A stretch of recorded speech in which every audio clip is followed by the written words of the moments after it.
अस्सलाम वालेकुम, नमस्ते, सत श्री अकाल। कैसे हैं आप लोग? उम्मीद करती हूँ ठीक होंगे, खुश होंगे। मैं हूँ हतीका अली और मेरे साथ हैं तारिक नियाजी। अस्सलाम वालेकुम, नमस्ते, सत श्री अकाल। उम्मीद करता हूँ ठीक होगे, खुश होगे। दोस्तों जहाँ रहें खुश रहें, माँ बाप का ख्याल करें, क्योंकि माँ बाप है तो सब कुछ है, माँ बाप ही आपका सब कुछ है। तो आज की हमारी वीडियो है make India the world biggest military power. तो स्टार्ट करते हैं अपनी वीडियो को। Let's start.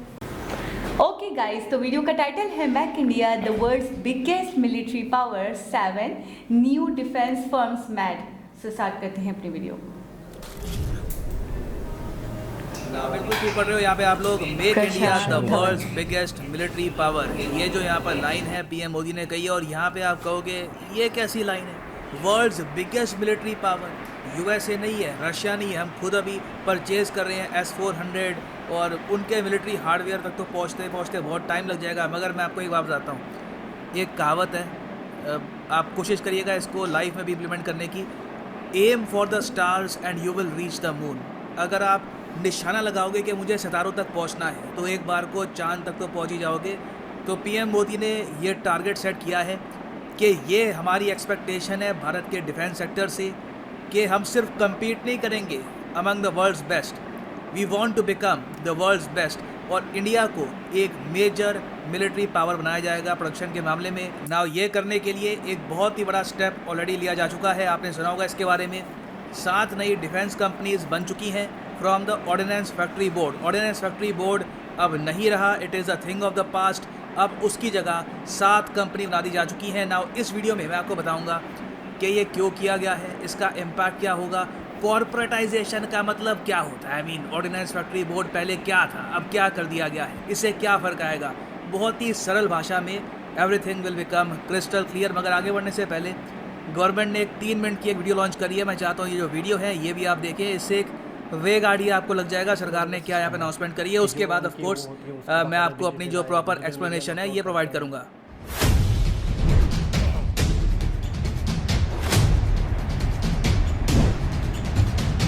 सक्षम, सर्वदा शक्तिशाली, आज विश्व पटल पर महाशक्ति के रूप में उभरते भारत को एक सशक्त राष्ट्र बनाने की पहली शर्त है आत्मनिर्भरता। माननीय प्रधानमंत्री श्री नरेंद्र मोदी ने रक्षा तथा अन्य क्षेत्रों में आत्मनिर्भर भारत का आह्वान किया। विश्व की आज की स्थिति हमें सिखाती है कि इसका मार्ग एक ही है, आत्मनिर्भर भारत। अतीत में आयुध फैक्ट्रियों का 2 शताब्दियों से भी लंबा इतिहास रहा है। हमारे जांबाज जवानों के शौर्य और पराक्रम को हमारी आयुध फैक्ट्रियों ने आवश्यक आर्म्स, एम्युनिशंस, मिलिट्री व्हीकल्स आदि की आपूर्ति से और भी निखारा है। बदलते समय की जरूरतों के अनुरूप ढलकर अब इन्हें और आगे बढ़ाना है। 16 जून 2021 को केंद्रीय कैबिनेट ने एक ऐतिहासिक कदम उठाते हुए ऑर्डिनेंस फैक्ट्री बोर्ड को समाप्त करके 7 नए रक्षा उपक्रमों को बनाने की मंजूरी दी। देश के विभिन्न हिस्सों में स्थित इन 7 रक्षा उपक्रमों के अंतर्गत आने वाली 41 फैक्ट्रियों में व्यापक सुधार कर इन्हें अधिक उत्पादक और प्रतियोगी बनाकर नई चुनौतियों के लिए तैयार करने का लक्ष्य रखा गया है। यह सुनिश्चित किया गया है कि ऑर्डिनेंस फैक्ट्रियों को कॉरपोरेट्स में बदलने की प्रक्रिया में इससे जुड़े स्टेक होल्डर्स और कर्मचारियों के हित पूरी तरह सुरक्षित रहें। माननीय रक्षा मंत्री श्री राजनाथ सिंह की अध्यक्षता वाला एक अधिकार प्राप्त मंत्री समूह इस कार्य की पूरी प्रक्रिया पर पैनी नजर रखेगा। दूरदर्शी निर्णय इतिहास बदलते हैं और बेहतर भविष्य का निर्माण करते हैं। ये कंपनियां अब नई राह पर चलकर import substitution, diversification, newer opportunities और एक्सपोर्ट्स को हासिल करेंगी और आगे बढ़ेंगी।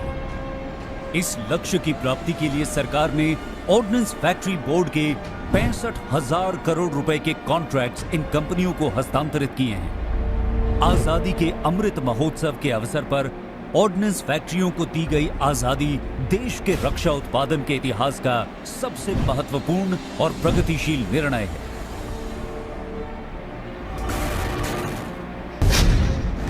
ये एक सुनहरे युग की शुरुआत करेगा और आयुध निर्माण में पूरे विश्व में भारत का परचम लहराएगा। क्या बात है।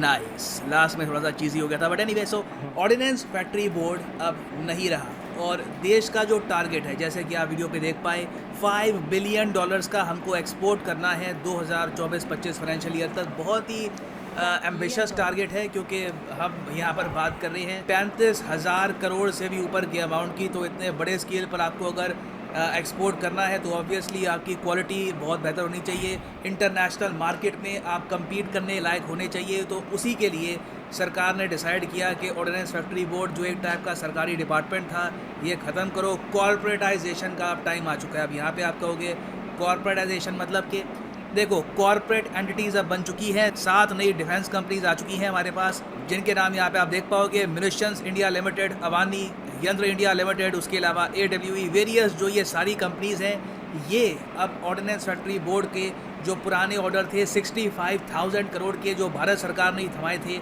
ये ऑर्डर ये सब कंपनियां पूरे करेगी। मतलब कि बंदूकें बनाएगी, गोलियां, असला बारूद, जो भी सरकार को चाहिए था, जो भी मिलिट्री को चाहिए था, ये 7 कंपनीज ये ऑर्डर्स पूरा करेंगी। और ऑफ कोर्स उम्मीद तो यहाँ पर यह है कि जो डोमेस्टिक डिमांड है उसके अलावा ये लोग कल को एक्सपोर्ट भी करेंगे, देश का नाम रोशन करेंगे और विदेशी मुद्रा भी कमाएंगे कल को देश के लिए। ना सबसे पहले ये जान लो कि ऑर्डिनेंस फैक्ट्री बोर्ड जो अब नहीं रहा, ये अपने आप में था क्या? ये कोई कंपनी नहीं थी। जैसे हिंदुस्तान एरोनॉटिक्स लिमिटेड है, उसकी तरह ऑर्डिनेंस फैक्ट्री बोर्ड नहीं था।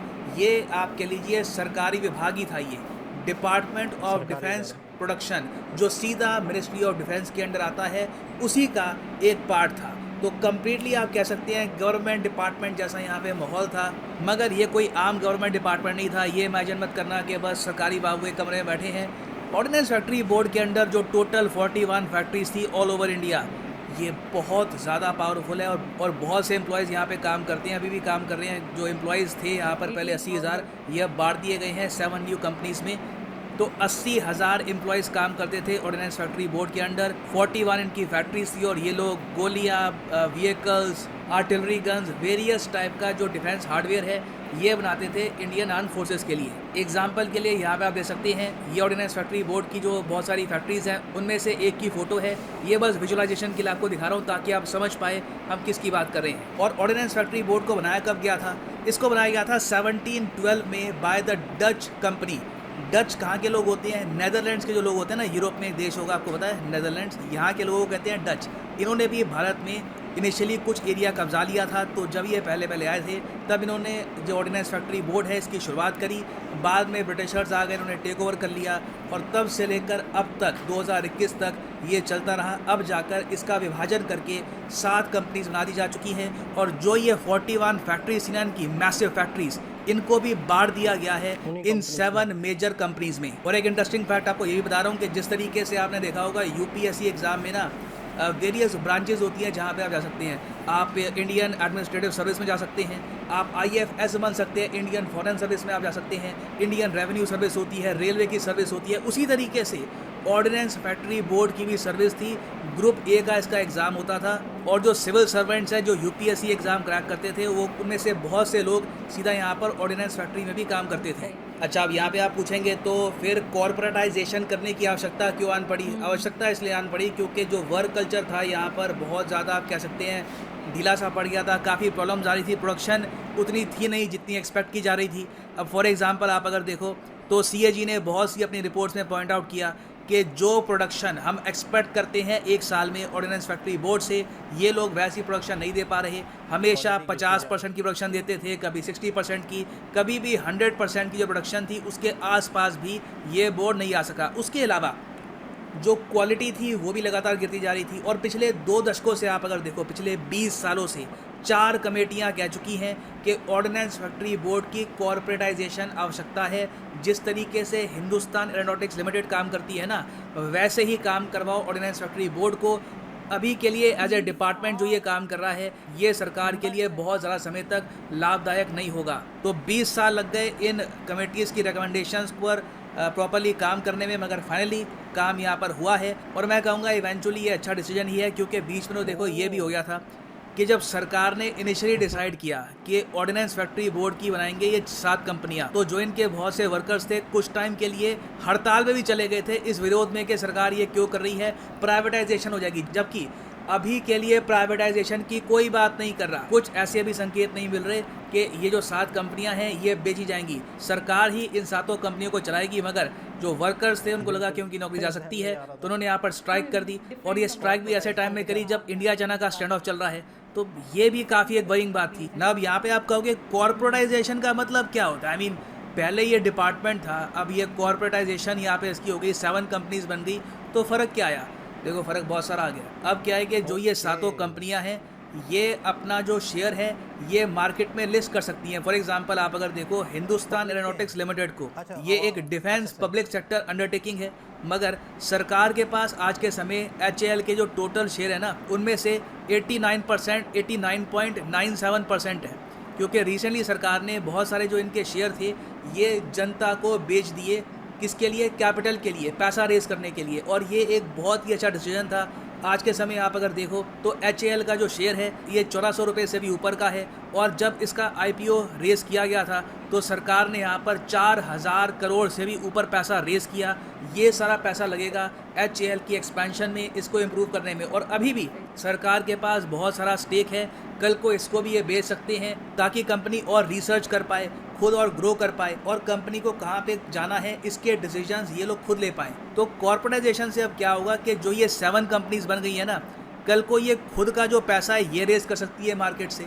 उसके अलावा इनको अब मिली है ज़्यादा बड़ी ऑटोनॉमी, ये डिसाइड कर पाएंगे कि कितना पैसा इनको लगाना है रिसर्च एंड डेवलपमेंट पे, प्रोडक्शन पे कितना पैसा लगाना है, ब्रांडिंग पे कितना पैसा लगाना है, कल को अगर एक्सपोर्ट करना है तो कैसे एक्सपोर्ट करेंगे। सरकार इनको अभी भी सपोर्ट करेगी, ये सरकारी कंपनीज रहेंगी। मगर अब आप कह लीजिए पहले बिल्कुल ये पेरेंट्स के साथ रहते थे, अब क्या है कि दे आर मूविंग आउट, खुद अपने फाइनेंसेस ये लोग मैनेज करेंगे, खुद अपनी लाइफ को संभालेंगे। तो एक तरीके से ये जो कंपनीज हैं ये आत्मनिर्भर बना दी जा चुकी हैं। और इंटरेस्टिंगली चाइना ने ये सब स्टार्ट कर दिया था 1978 में। इनकी भी बहुत सारी सरकारी कंपनियां थी, सरकारी डिपार्टमेंट थे, बहुत ही ज़्यादा पुअर तरीके से परफॉर्म करते थे। बाद में चाइना ने ये सिस्टम अपनाया कि गवर्नमेंट ओन जो ये सरकारी कंपनियाँ हैं इनको ऑपरेट करने दो ऑन देयर ओन। मैं ये भी कहूँगा फिर उसके बाद इनकी किस्मत बहुत अच्छी थी कि जिन लोगों ने ये कंपनियां चलाई वो बहुत ज़्यादा होनहार लोग थे, काबिल लोग थे। और इसी तरीके से चाइना की बहुत सारी सरकारी कंपनियों ने काफ़ी रेवेन्यू कमा के दिया सरकार को लॉन्ग रन में। तो अभी के लिए उम्मीद यहाँ पर यही है कि जो ये 7 नई कंपनियाँ बन गई हैं ये भी HAL की तरह, बाकी और जो वेरियस हमारी कंपनीज हैं उनकी तरह खुद खड़ी होंगी और अपनी परफॉर्मेंस रैपिडली इंप्रूव ही करेंगी। नाउ मैं आपको ये बता दूं, एक जो कंपनी बनी है ये है AWE advanced weapons and equipment India. ये लोग जो स्मॉल आर्म्स होते हैं, गन्स वगैरह, ये सब मैन्युफैक्चर करेंगे। इनके पास डिफेंस ऑर्डर्स हैं वर्थ 4000 करोड़ रुपीस। इनके हेडक्वार्टर होंगे उत्तर प्रदेश कानपुर में। फिर है आर्मर्ड व्हीकल्स निगम लिमिटेड के पास सबसे ज़्यादा ऑर्डर हैं, 30,000 करोड़ के इनके पास ऑर्डर हैं। ये कंपनी लोकेटेड है इन चेन्नई। फिर बाकी जो कंपनीज हैं यहाँ पे आप देख सकते हैं, ये कंपनीज रिलेटिवली छोटी हैं। जो सबसे मेजर कंपनी है यहाँ पे जो बनी है ये है अवानी। और इन द फ्यूचर जो डिफेंस कॉरिडोर बनेंगे उनका भी इन कंपनीज को फ़ायदा मिलेगा। तो देखो इनके सामने एक बहुत ही अच्छा मंच है। इंडिया अगर इन द फ्यूचर अपनी डिप्लोमेसी इंप्रूव करे, कई देश हैं एशिया में, अफ्रीका में, जो आज के समय वेपन्स चाहते हैं, उन कंट्री से बातचीत करके हम अगर वेपन्स एक्सपोर्ट करना स्टार्ट करें तो मेक इन इंडिया डिफेंस एक जेन्युइन ब्रांड बन सकता है। और फाइनली यहाँ पे मैं आपसे पूछूंगा एक क्वेश्चन कि क्या आप मानते हैं कि यहाँ पर जो डिसीजन लिया गया है गवर्नमेंट द्वारा ये ठीक है, या फिर आप मानते हैं कि नहीं, जब तक प्रॉपर प्राइवेटाइजेशन नहीं होगी ज़्यादा हम कुछ एक्सपेक्ट कर नहीं पाएंगे। ये जो कंपनियाँ बनाई हैं कल को इनको भी अगर टाटा, रिलायंस, अडानी, जो वेरियस हमारे यहाँ कॉर्पोरेट हाउसेज हैं, इनको अगर हम पकड़ा देते हैं तो ज़्यादा बेहतर रिजल्ट आ सकते हैं। लिखिएगा इसके बारे में, मैं जानना चाहूँगा आपका ओपिनियन। अगर आपका आंसर बहुत अच्छा हुआ तो मैं कमेंट सेक्शन में इसको पिन भी कर दूँ। जी जनाब, इसका मतलब ये है कि अच्छा, इन्होंने जो लास्ट में सवाल किया कि आपका क्या ख्याल है कि प्राइवेट होना चाहिए या गवर्नमेंट ही होना चाहिए इस डिपार्ट को, आर्म्स को लेके। अगर टाटा या रिलायंस जैसी कंपनीज के हैंड ओवर करते हैं, अगर वो टेक ओवर करती हैं इसे, तो मेरे हिसाब से तो ज़्यादा जाहिर सी बात है इससे ज़्यादा बेटर रिजल्ट्स मिलेंगे, जाहिर सी बात है बहुत आगे जाएगा।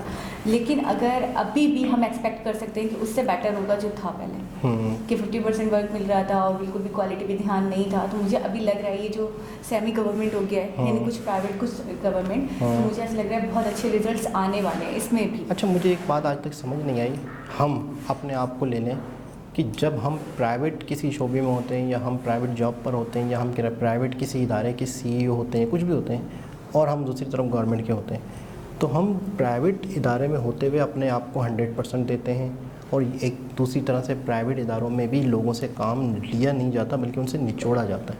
अच्छा, वहीं पे गवर्नमेंट हो तो शायद हम बहुत ही ज़्यादा शाही जॉब होती है हमारी, सुस्तीपन, ढीलापन, ये सारी चीज़ें दिखाते हैं, कोई जाने की टाइमिंग्स नहीं, चेक एंड बैलेंस इतना नहीं होता। इसके अलावा वहाँ पे जो मतलब आपके ऊपर वाले लोग होते हैं वो भी करप्ट होते हैं, फिर आप खुद भी वैसे ही कर रहे होते हैं, आपके जो सब ऑर्डिनेट्स होते हैं वो भी आपको दिखा देखी वैसे ही चल रहे हैं। गवर्नमेंट को हम मतलब अपना नहीं समझते या इतनी जिम्मेदारी से अदा नहीं करते। गवर्नमेंट के नाम पे हम यही सोचते हैं कि गवर्नमेंट है तो हमारे गनीमत है, बिल्कुल। हमारा क्या जा रहा है। अच्छा, वो जो जैसे ही वो प्राइवेटाइजेशन की तरफ, या प्राइवेटाइजेशन नहीं, कॉर्पोरेट सेक्टर की तरफ जा रहा था, तो ताकि कंपनीज मुख्तलिफ 7 कंपनीज में डिवाइड हो रहा था इदारा, तो आवाम टेंशन में आ गई, क्योंकि आवाम ज़्यादा खुश, ज़्यादा मुतमईन किस पे हैं?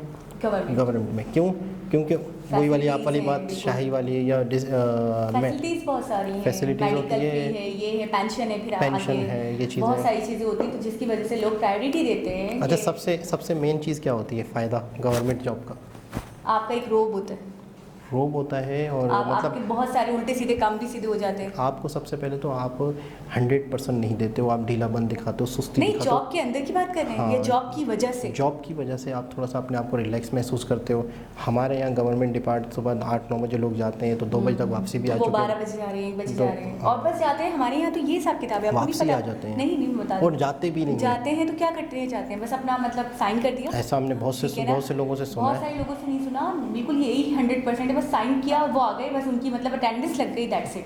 काम के नाम पे तो कोई जाता ही नहीं। काम के नाम पे अक्सर ये देखा है कि मैंने ऐसा सुना है कि किसी की अगर 30,000 सैलरी है, तो वो आगे 5,000 या 7,000 रुपये की सेटिंग करता है अंदर जो बंदा बैठा होता है, तो उसके बाद उसका काम हो जाता है। यानी कि सिर्फ साइन भी हो जाते हैं, या साइन करके आ जाता है, मतलब मंथली में 1-2 मरतबा। गवर्नमेंट टीचर्स का मैंने ये बहुत सुना है कि अगर उनकी 40 to 45,000 सैलरी है, यहाँ पे नॉर्मली 50,000 40,000 गवर्नमेंट टीचर को मिलता है, तो वो कोई भी टीचर ऐसी 5,000 या 6,000 में, कोई मैट्रिक पास कोई भी लड़की वगैरह है जैसे उसको रख लेते हैं, टीचर है, हाँ, वो उनको भेज देंगे, उनको पर मंथ 5,000 भी देगी, तो वो लड़की खुशी ले लेगी। 30-40 हज़ार रुपये गवर्नमेंट से मिल रहा होता है, बिल्कुल, और वो वहाँ से मिल रहा अब भी मिलता है, 40 to 50,000 है, अच्छी खासा। अच्छा, गवर्नमेंट सैलरी भी अच्छी होती हैं।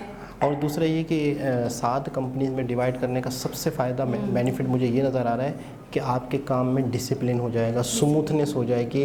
कैटेगराइज कर देंगे तो एक मैथ्स वाला सिस्टम नहीं होगा, एक कंपनी वेपन बनाएगी, एक कंपनी टैंक्स जैसे कि आप कह रहे थे बनाएगी, एक कंपनी मतलब अंडर वो आर्म्ड वेपन्स वो बनाएगी, तो इस तरीके से बहुत काम अच्छे तरीके से खुश असलूबी से भी होगा, कैटेगराइज हो जाएगा, तो ज़्यादा मैथ्स वाला सिस्टम नहीं होगा। और मुझे ऐसा लग रहा है कि शायद क्या कहते हैं अपना कैटेगरीज होंगी, यानी कि एक कंपनी का एक काम होगा, दूसरी कंपनी का एक काम होगा, मुझे ऐसा लग रहा है। अच्छा, दूसरी चीज़ ये है कि मोदी जी का जो लक्ष्य है कि सबसे बड़ी आर्मी, इंडियन आर्मी, वो तो है, लेकिन सबसे पहला लक्ष्य ये है कि आत्मनिर्भर भारत हो, भारत इंडिपेंडेंट हो। अब देखिए, जब वेपन्स बनेंगे, ये सारी चीज़ें मिलिट्री के जितने भी वेपन्स हैं वो बनेंगे, तो यकीनन पहले तो वो अपनी कंट्री की ज़रूरियात को पूरा करेंगे, जब वो पूरी हो जाएंगी तो वो एक्सपोर्ट करेंगे। बिल्कुल ऐसा, ठीक है ना, बातचीत होगी दूसरे कंट्रीज से जो लेना चाहते हैं, जो इंटरेस्टेड होंगे, उनको एक्सपोर्ट करेंगे, तो आप ये देखें कि इकोनॉमी पे भी फ़र्क पड़ेगा, ठीक है ना, अर्निंग होगी। असल मकसद उनका इम्पोर्ट ही है, एक्सपोर्ट, असल मकसद एक्सपोर्ट ही से अर्निंग होनी है। और आने वाले वक्त में मतलब है कि जैसे इंडिया की चीज़ें अगर कहीं जाती हैं, तो जाहिर सी बात है हर कंट्री को चीज़ों की आर्म की ज़रूरत है। बेशक हमारी तो ख्वाहिश है, या हमारी एक तमन्ना है कि पूरी दुनिया में अमन रहे, और ये आर्म्स जो हैं ये यूज़ेबल ना हो, यानी कि इनको यूज़ करने की ज़रूरत ना हो, लेकिन इसकी ज़रूरत हर कंट्री को है, सिर्फ इसलिए है और ये सोच के है कि सामने वाले कंट्री पे रबरबा रहे कि हाँ भाई, हाँ, दबदबा ही कहा है मैंने, रबरबा, हाँ, रोब और दबदबा। हम दबदबा का मतलब इंग्लिश में? पौवा।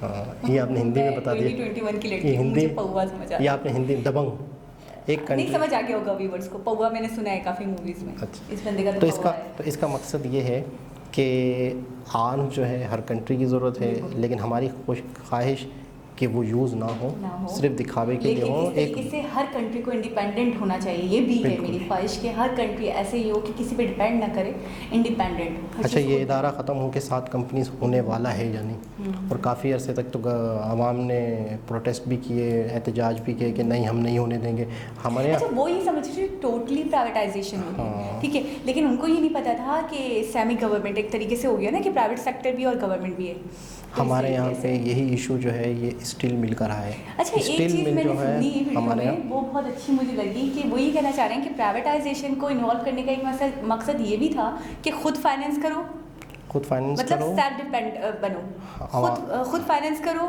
खुद देखो चीज़ों को, खुद आगे बढ़ो, खुद मतलब एक स्ट्रांग बनो। भाई मैं आपको बताऊँ ना कि जब किसी की जिम्मेदारी होगी कि यार इसके प्रॉफिट और लॉस में आप शामिल हो, बिल्कुल। तो 100% अब आप वही चाहते हैं 100% कि दोगे। हाँ बिल्कुल, ये इदारा खुद से खड़ा होकर दिखाए। एक बंदा है, उसे 5 लाख रुपए की सैलरी दे के उसे डिपार्ट का बड़ा बना दिया जाता है। बिल्कुल। तो वो 5 लाख रुपए अपने लेगा, घर बैठ के भी, सो के भी, अपने बंदों को कहेगा ये देख ले नहीं देख लेना। एक बंदे को कंपनी दे दी जाएगी कि इसे रन करना है और उस काबिल वो होगा, और इसमें तुम्हारा ही प्रॉफिट और लॉसेज शामिल है, तो 100% वो अपना 100% टारगेट देगा। सेट करेगा, सिंपल सी बात है। को हाँ वाकई मैनेज करने की अच्छा, कोशिश करेगा। आजकल मैंने नोट किया है, ये तो एक बहुत बड़े लेवल पे बात हो रही है, मैं नॉर्मली बताऊँ आपको कि आजकल मैंने नोट किया है कि लोग आजकल ठेके पे काम देते हैं। पर डे पे चीज़ों पे, मिसाल के तौर पे एक कंपनी है जो जीन्स बनाती है, एक कंपनी शर्टें बनाती है, एक कंपनी जूते बनाती डेली है, वेजेस बोलते हैं उसे। तो उसको ये है कि ठेके पे उसको इस तरह करते हैं ये लोग कि आपने जितनी जीन्स बनाई पर जीन्स आप 50 रुपये लोगे। बंदा रात को जा रहा है, कितनी जीन्सें गिनी, हाँ बस काउंट करिए और आपको पे कर तो उससे क्या होगा, वो 100% आपको ज़्यादा से ज़्यादा जीन्सें। अच्छा, मैं कहूँगा पूरे दिन तुमने जीन्सें बनानी है, आपको मैं 10 ही बनाएगा। वो इतना इसलिए मैं कहता हूँ कि अगर हम अपने गिरबान में झांकें, हम अपने आप को ठीक कर लें, तो बहुत सी चीज़ें ऑटोमेटिक ठीक हो जाएंगी। तो आजकल मैंने नोट किया कि इस तरह से चीज़ें हो गई हैं, मतलब है कि आप जो आपका बॉस आपको जो सैलरी देता है ना, अच्छा कमीशन एजेंट, कमीशन बेस पे आपने सुना चीज़ें आजकल हमारे यहाँ कराची में ऐसा भी होता है कि लड़कियाँ इकट्ठी होती हैं, लड़कियों के ग्रुप इकट्ठे होते हैं मार्केटिंग कंपनी से, हाँ, तो उनके हाथ commission basis पे में काम उनके हाथ में सर्फ के डब्बे और ये चीज़ें पकड़ा दी जाती हैं, वो गलियों में, मोहल्लों में, कभी दरवाजे पे आए भी अच्छा, होंगे। ये सारी जो है ना, ये है बिजनेस स्ट्रेटजीज, ये तो डिफरेंट टाइप की होती हैं लेकिन बिजनेस को रन करवाने। लेकिन मैं फार्मूले को बता रहा हूँ कि अगर किसी भी बिजनेस में आप लॉस और प्रॉफिट उस बंदे का आप कर देंगे, तो वो लॉस और प्रॉफिट अगर उसके कंपनी के लॉस प्रॉफिट में वो भी शामिल है, तो वो आपको 100%। आप ये कहना चाह रहे हो कि अगर कंपनी का लॉस है तो उस बंदे को लगे वो मेरा भी लॉस है, मेरा भी लॉस होगा, और अगर कंपनी को प्रॉफिट होगा तो मुझे भी प्रॉफिट होगा, फिक्स तो फिर अगर वो 100% मेहनत से काम करेगा। मिसाल के तौर पे आप किसी को फिक्स देते हो और उसके सर पे आप 24 घंटे खड़े हो, तो ये कर, तो उससे हटा के खुद ही कर लो, इससे बेहतर। उससे बताओ। तो ये एक चीज़ है कि प्राइवेटाइजेशन या कोऑपरेटिव सिस्टम में और गवर्नमेंट सिस्टम में ये फ़र्क है। गवर्नमेंट चीज़ें अक्सर हमारे पाकिस्तान में तो इतनी ज़्यादा बेहतरीन तरीके से नहीं हो पाती या इतना प्रॉफिट नहीं दे पाती, क्योंकि लोग इतना सीरियस उसको नहीं लेते, चेक एंड बैलेंस नहीं होता। खैर, बहुत ज़बरदस्त इन्फॉर्मेटिव वीडियो, दोबारा किसी और वीडियो के साथ आपसे मुलाकात होगी, जब तक के लिए अल्लाह हाफ़िज़।